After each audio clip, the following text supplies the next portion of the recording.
네가 그러면 그렇지. 어떤 부부들은 불행이 계속 곱씹고 또 곱씹고 한 얘기 또 하고 한 얘기 또 하고, 상처는 원래 이렇게 고름처럼 가만히 있어도 나중에 뿔뚝뿔뚝 올라오고, 결혼 생활이 지옥처럼 느껴지는 분들이 계세요. 그 지옥에 살고 있다고 느낀다면 거기가 지옥이 맞아요. 다만 주변에 보면 정말 부러운 부부들이 있죠. 그 부부도 싸워요. 보통 이제 이혼을 하고 싶다라고 오시는 분들이 많은데, 저는 오시는 분들마다 어떤 말씀을 드리냐면, 네, 반갑습니다. 오늘도 구독자 여러분들의 삶에 필요한 지식들을 전해드리기 위해 찾아왔는데요. 함께 해주시는 분 이효선 교수님이십니다. 반갑습니다. 안녕하세요. 반갑습니다. 흥실사이버대학교 이효선 교수입니다. 반갑습니다. 우리 주변에 보면 정말 시간이 많이 흘러도 부부관계가 참 좋다라는 사람들이 종종 있잖아요. 이런 분들의 특징 같은 게 있나요? 주변에 보면 정말 부러운 부부들이 있죠. 어떻게 이 부부는 이렇게 잘 지내나. 그 부부도 싸워요. 어떤 부부가 행복하다 이야기할 때는 싸움의 모습이 없고 이런 게 아니라 싸움도 하고 똑같이 살아가지만 그들은 고백이 좀 다른 것 같아요. 고백이라고 하는 건 사실 우리가 똑같은 삶을 사는 동안에도 어떤 사람은 죽겠네 살겠네, 저 사람이 나중에 저 인간이 되고 뭐 이렇게 되는 거잖아요. 그런데 이상하게도 난 저 사람하고 사는 동안에 이게 참 좋았어. 애 아빠가 이거는 참 잘해. 애 엄마가 난 이런 부분이 정말 좋아. 이런 얘기들을 기꺼이 하는 사람들이 제일 먼저 좋은 부부예요. 사실 우리가 함께 살아가면서 나랑 피를 같이 나눈 내 가족의 장단점도 눈에 보이고, 특별히 그 장단점을 가지고 나는 왜 이런 집구석에서 태어났나, 저런 엄마 아버지 밑에서 자라가지고 내 인생은 왜 이 모양 이 꼴인가, 이렇게 말씀하시는 분들이 계신 반면에 악조건 속에서도 삶을 건강하고 또 긍정적으로 해석하시는 분들이 계시잖아요. 좋은 부부들의 특징을 보면 좋은 해석력을 가지고 있어요. 저는 그 좋은 해석력을 제가 아까 고백이다 이렇게 말씀을 드렸는데, 이를테면 우리 부부들이 가지고 있는 몇 가지 좋은 해석들 중에는, 제일 먼저 이분들은 상대방과 불행이 없었던 게 아니고요, 불행감도 없었던 게 아니에요. 다 있었지만 이 불행감에 대해서 가능한 잘 생각하지 않으려고 해요. 어떤 부부들은 불행이 계속 곱씹고 또 곱씹고 한 얘기 또 하고 한 얘기 또 하고, 상처는 원래 이렇게 고름처럼 가만히 있어도 나중에 뿔뚝뿔뚝 올라오고, 그래서 그럴 수는 있지만 참아내는 능력이 있는 거예요. 견디는 능력이 있는 겁니다. 뭘 참는 거냐면 고통을 참는 게 아니고요, 과거에 있었던 올라오는 부정적 사건에 내 입을 통해서 발화되는 것을 자꾸 이를 이렇게 막는 거죠. 그래서 불행이 재가동되지 않도록 하는 이런 시스템을 가지고 있는 거고요. 두 번째로는 보통 사이가 좋은 부부들은 상대방하고 경계를 잘 알고 있어요. 이게 남편, 이게 아내, 서로 간에 해야 될 것과 하지 말아야 될 것에 대한 경계를 잘 알고 있어서 특히 상대방에 대한 약점을 함부로 건드리지 않아요. 그래서 이를테면 네가 그럴 줄 알았지, 네가 그러면 그렇지, 이 상대가 제일 싫어하는 말이 어떤 건지를 알고 그 말을 가능하면 하지 않아요. 이건 굉장히 중요한 약속이에요. 일명 발작 버튼을 누르지 않는 거죠. 굉장히 중요한 거고, 그다음에 세 번째로는 배우자에게 함부로 망신을 주지 않아요. 특별히 우리가 서로 간에 속상해서 어떤 말을 한다 할지라도 다른 사람이 있을 때 내 배우자에 대해서 함부로 말하지 않는 거, 분명히 잘 알고 이걸 지켜내는 거 되게 중요하고, 네 번째로 아이들 앞에서 배우자를 정말 형편없는 사람으로 만들지 않아요. 서로 속상한 일이 있다 하더라도 야, 네 아빠가, 야, 네 엄마가, 이런 얘기 하지 않는다는 거죠. 또 무엇보다 이혼에 이런 말 잘 하지 않아요.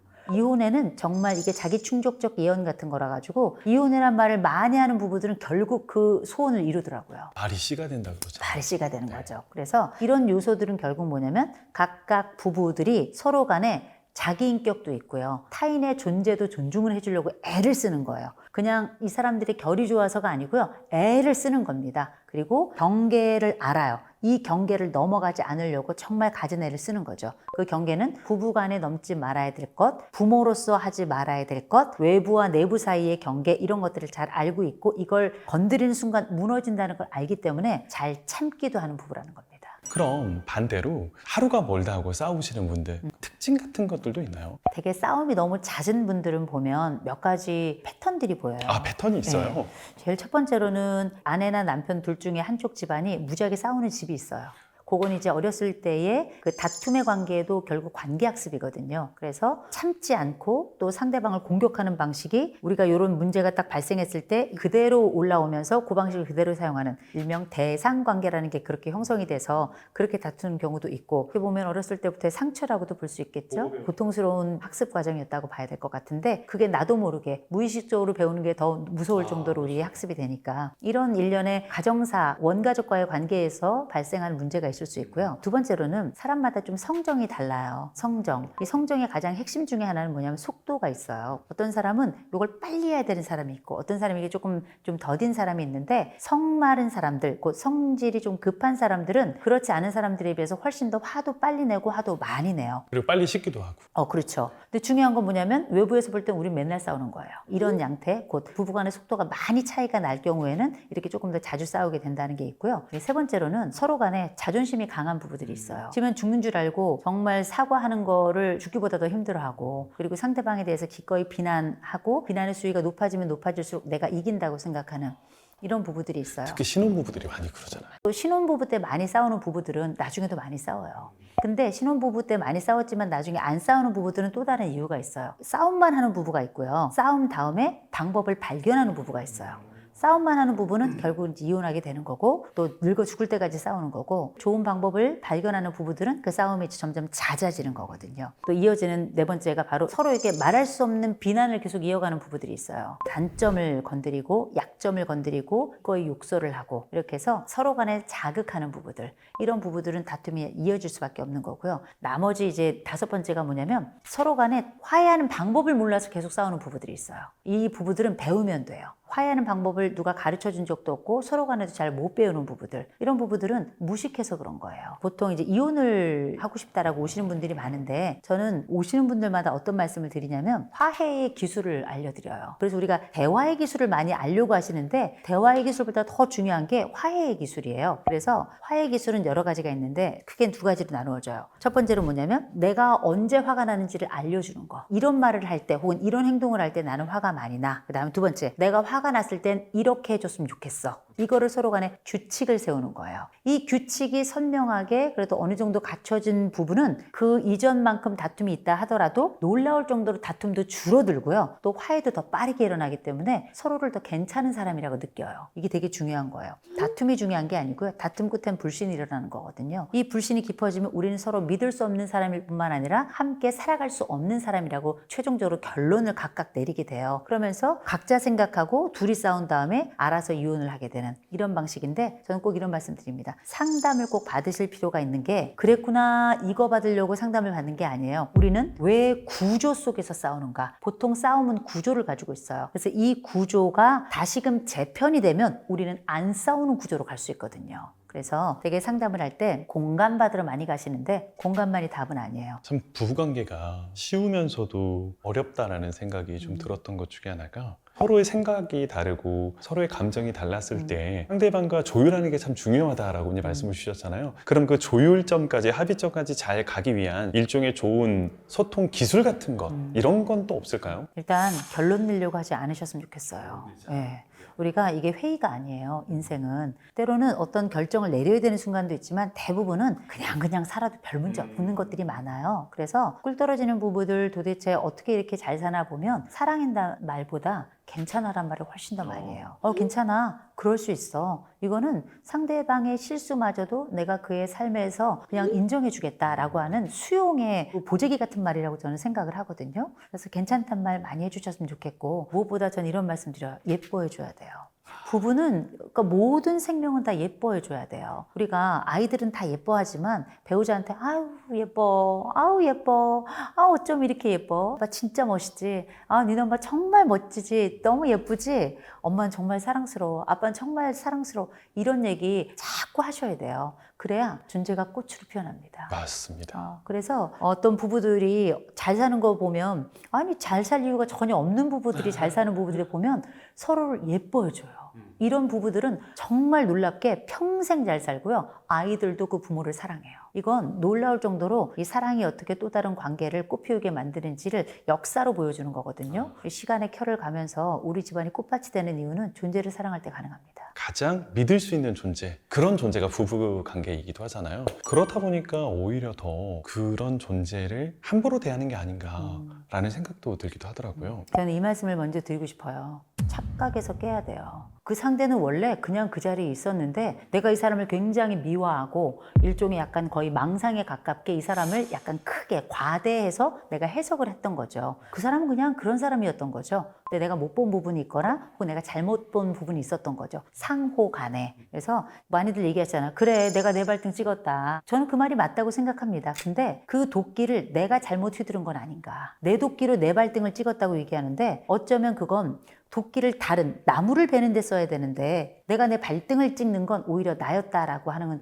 그 비참한 이야기 속에는 많은 인생사가 들어있는 거잖아요. 근데 다시 한번 생각해 볼 필요가 있어요. 어쩌면 내가 가지고 있는 그 착각 때문에 내가 내 남편을, 내가 내 아내를 오해한 건 아닌가. 이 사람이 완벽하길 바랬는데 이 사람은 그냥 원래 이 자리에 있었는데 내가 이 사람이 완벽한 사람이라고 착각을 했던 거죠. 근데 생각해 보면 착각을 당한 사람이 문제겠어요? 착각을 한 사람이 문제겠어요? 한 사람의 문제죠. 한 사람이 문제겠죠. 그래서 내가 내 배우자와 어떤 갈등의 상황에 있다 싶을 때는 뭐 내 탓이다 이걸 떠나서 일단 그럼 이 상황에서 내가 가지고 있는 문제점은 뭘까? 한 번쯤은 자기의 성찰이 되게 중요해요. 근데 그 성찰은 내가 굳이 하지 않아도 돼요. 내 남편이 혹은 내 아내가 수많은 비난으로 나에게 알려주고 있거든요. 다만 그게 비난의 쪼라서 듣고 싶지 않은 거예요. 들리지도 않는 거고 불신하는 자의 이야기는 내 귀에 들어오지 않으니까요. 그래서 상담 현장에 쫙 오잖아요. 너무나 놀라운 일이 벌어져요. 왜냐하면 제가 이러이러한 이런 특성이 이렇게 나타납니다. 이건요 제 남편이 제 아내가 다 하는 얘기예요. 저 알아요. 이런 얘기를 하거든요. 이상하죠? 상담자가 하는 얘기는 들리는데 내 배우자가 하는 얘기는 들리질 않아요. 그러면 들리는 공간으로 오시면 돼요. 그거 되게 중요한 거예요. 친구가 하는 얘기는 들리는데 내 배우자가 하는 얘기는 나에게 안 들려요. 뭐냐면 나는 이미 길을 잃은 거예요. 우리 관계의 정글 속에서 길을 잃은 건데 이 길을 잃었다고 생각되는 순간에 뭘 해야 되냐면 산 위로 올라와야 돼요. 산 위에 올라와서 이렇게 조망을 해야지 그 길이 보이잖아요. 그런 조망을 해주는 사람이 전문가이거나 혹은 제3자로서 볼 수 있는 이 사람인 거거든요. 제가 이런 말씀 드려요. 결혼 생활이 지옥처럼 느껴지는 분들이 계세요. 그 지옥에 살고 있다고 느낀다면 거기가 지옥이 맞아요. 다만 지옥이라는 파티에 들어간 거일 뿐이다. 더 큰 세계 속에 나는 지금 지옥을 들어가 있는 건데 여기서 잠깐 나오면 어쩌면 여기는 지옥이 아니었을 수도 있다. 라고 지옥의 구간이라고 생각하고 들어가서 지옥일 수도 있는 거고요. 근데 실제 지옥도 있을 수 있지만 적어도 우리가 부부로 살아가고 힘들고 어려운 순간이 있을 때는 부부끼리 해결하지 않았으면 좋겠어요. 요새는 무료 상담 받는 것도 너무나 많습니다. 가서 우리라고 하는 부부의 그림 제3인칭이 돼서 위에서 이렇게 조망을 해볼 수 있어야 돼요. 그러면 어쩌면 생각보다 우리는 길을 빨리 찾아 나올 수도 있다라고 말씀드리고 싶어요. 교수님 말씀 드리면서 가장 공감되는 것 중에 하나가 아이들에게 남편, 배우자 흉보는 거 가장 피해야 되는 것 같아요. 그걸 심리학에서는 삼각관계라고 불러요. 삼각구도를 만든다. 그래서 이제 부부가 싸워요. 그럼 어떻게? 엄마가 막 울어. 큰애를 붙잡고 야 엄마가 이렇게 속상했고 네 아버지가 이렇게 했는데 너 엄마가 네 심정을 알기나 하니? 라고 얘기를 하는데 그러면 아버지 얘기를 듣지 못한 채 엄마의 눈물을 본 이 아이는 엄마 편에 서겠죠. 그러면서 전혀 이 부부 사이에 끼어들어선 안 되는 아이가 이 관계 속에 등장을 해서 때로는 중재자가 되기도 하고 혹은 엄마가 아이들과 함께 편을 먹고 아버지하고 대립하기도 하고 이런 양태가 벌어지는데 이때부터는 우리가 이걸 역기능적 가족이라고 부르는 거예요.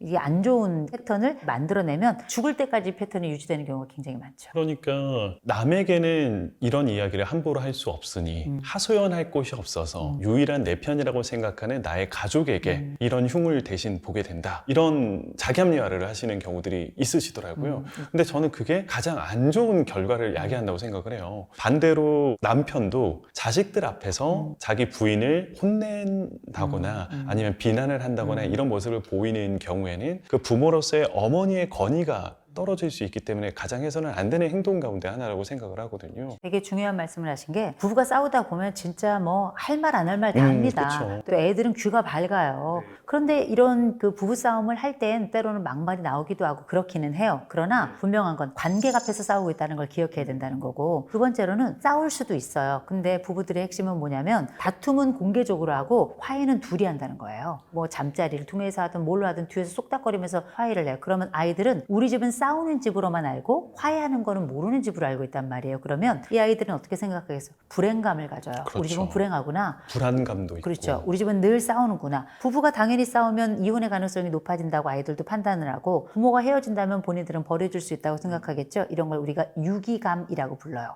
그러면 정서적으로는 이미 유기 경험을 한 거고요. 실질적으로 뭐 이혼해 이런 얘기가 나오면 그때부터 우리는 누구랑 살아야 되나 그러면서 이제 생존 투쟁을 이제 시작하게 되는 거죠. 그래서 우리가 부부가 함께 살아가며 좋은 부부들이 어떤 부부인가 생각해 보면 가능하면 안 싸우는 부부예요. 우리가 그럼 이 문제 생겼는데 그럼 회피를 계속 하란 말입니까? 차라리 회피하세요. 회피를 한 다음에 약간 한뜸 좀 쉬고 나면 김이 조금 빠지고 나면 다시금 화해 혹은 대화의 기회가 생겨나는데 폭발적으로 싸움을 하거나 다툼을 하거나 서로도 욕을 하거나 아니면은 실질적으로 폭력이 발생하잖아요. 그러면 내 귀에 반복적으로 그 울림이 남고 내 몸에 상흔이 남기 때문에 이 싸움은 끝나지 않는 거예요.